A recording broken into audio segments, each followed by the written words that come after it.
TV7 Israel News is made possible thanks to your generous donations.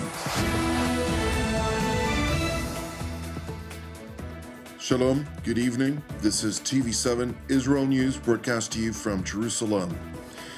Israel and Lebanon, in close cooperation with the United States and France, have launched direct negotiations to resolve outstanding disputes between Beirut and Jerusalem. The European Union evidently sides with Damascus against the Alawite minority, claiming campaigns of disinformation and misinformation related to reported massacres. The Islamic Republic of Iran rejects negotiating with the United States so long as the maximum economic pressure campaign remains enforced. Israel and Lebanon, in close cooperation with the United States and France, have launched negotiations to resolve outstanding disputes between Beirut and Jerusalem. Representatives from the four countries met at the UNIFIL headquarters in Akura, southern Lebanon, during the course of which it was agreed upon to form three joint working groups, the objective of which is to stabilize the area and focus on the following issues, including the 5 points under IDF control in southern Lebanon, discussions on demarcation of the Blue Line and points still in dispute, and the issue of Lebanese detainees being held by Israel. During the talks, in coordination with the United States as a goodwill gesture by Jerusalem to the new president of Lebanon, Joseph Aoun, Israel has agreed to release 5 Lebanese detainees. Meanwhile, in northern Lebanon, droves of Syrian Alawite refugees have crossed on foot from Syria, fleeing massacres by the Damascus regime's jihadist forces. The conditions were very difficult. There was pressure. We stayed 3 days at home without going out. We couldn't get things for home, to eat. There's fear. We stayed at home. We didn't go out. We didn't even stand in front of the windows. We shut the curtains, and we didn't go out at all. All the doors were locked, but we haven't slept for 3 nights. Gunshots, a lot of them. A lot of gunshots. We're not accustomed to this. May Allah help us. Allah willing, the situation will get better, and all things will be resolved.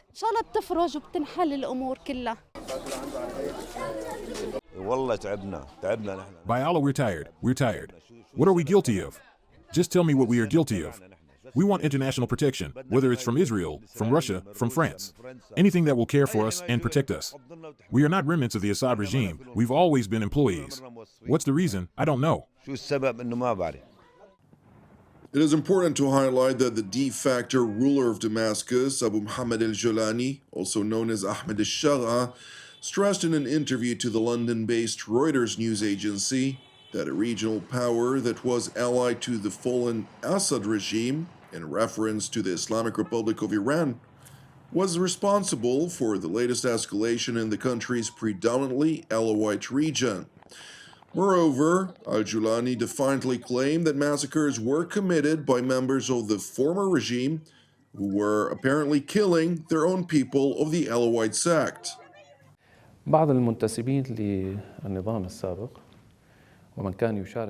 Some of the members of the former regime and those who were participating with the regime in the big massacres that it was carrying out, headed by the 4th Division with its regional affiliation that you all know, carried out a major military attack in the coastal region, which led to the killing of a large number of security forces and some civilians. Even some civilians from the same Alawite sect who were opposing this group carrying out these actions. With the killing of a large number of security forces, by dozens and the number exceeding 200 people, some parties, I say there is almost a regional and international consensus on the stability of the situation in Syria. But there are some parties that lost from the new reality in Syria and are trying to restore themselves, and they have nothing but this cheap commodity that raises sectarianism. Meanwhile, amid growing international condemnations over atrocities committed by jihadist forces loyal to the al-Julani regime, Turkish President Recep Tayyip Erdogan pronounced Ankara's support for Damascus, stressing the necessity to put the massacres behind them and move forward.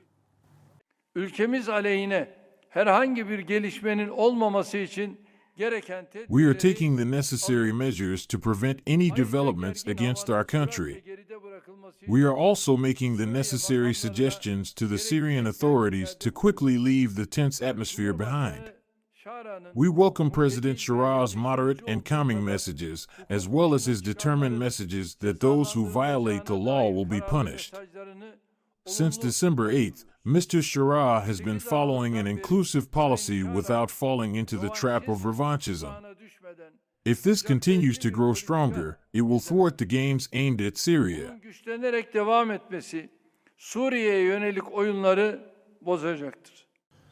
It is important to note that despite the massacres against the Alawite and Christian minorities along Syria's Mediterranean coastline, the European Commission announced that an invitation had been sent to the Syrian foreign minister for the 9th donor conference on Syria that is scheduled to take place in the Belgian capital, Brussels.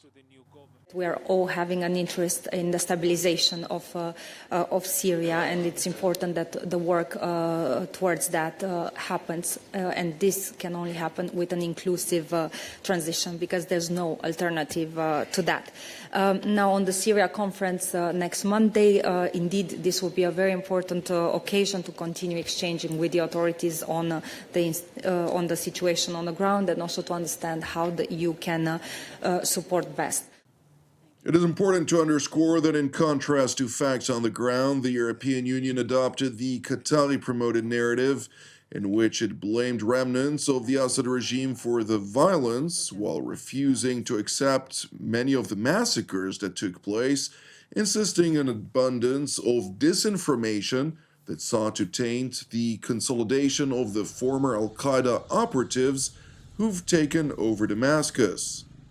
It's very important that the facts are first established. We have seen a lot of manipulation of the information, a lot of disinformation, misinformation. So this needs to be fully established, because we have seen different strands of information. And this is why we also support the Commission of Inquiry that has been now established by the authorities, and we are expecting to see the results of that. Meanwhile, the de facto rulers of Damascus announced that a committee of inquiry was formed to prosecute those allegedly responsible for the massacres against the Alawites, despite the fact that HTS laws are rooted in Sharia law, which does not align with Western standards of justice. وبالتالي لا أحد فوق القانون. No one is above the law. The committee will relay all the results to the entity that launched it, the presidency, and the judiciary. Anyone whom the committee is convinced they are involved, or who are suspected or likely to be involved, will be referred to the judiciary. The head of the so-called investigative committee was further asked whether they would accept international involvement in the investigation. Certainly, the committee is open to international cooperation, but it prefers national mechanisms and shares its information by communicating with international parties concerned with this issue through official frameworks. Turning to Iran, where the Islamic Republic's foreign minister insisted that it had nothing to do with the latest violence in Syria. این اتهام کاملا مضحک و مردود هست. This accusation that Iran was involved in Syria's events is completely baseless and rejected. We believe that pointing the finger at Iran and its allies is a misdirection, an entirely misleading and diversionary narrative. Such claims are absolutely unfounded and represent a cliched and oversimplified approach to developments in Syria, which will do nothing to improve the situation.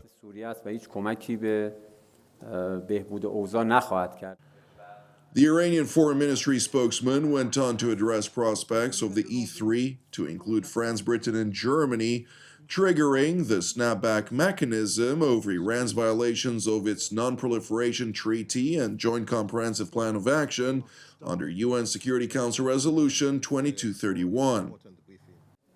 سازوکار ماشه ما هیچ توجیهی The برای snapback استفاده mechanism, نمی‌بینیم. we see no justification to trigger it, and I believe the other parties are also reaching the conclusion that this is not something they can use as a tool for از leverage. طریق اون به عنوان یک ابزار برای They are aware of the consequences of any such تبعات use. هر گونه استفاده از چنین سازوکاری.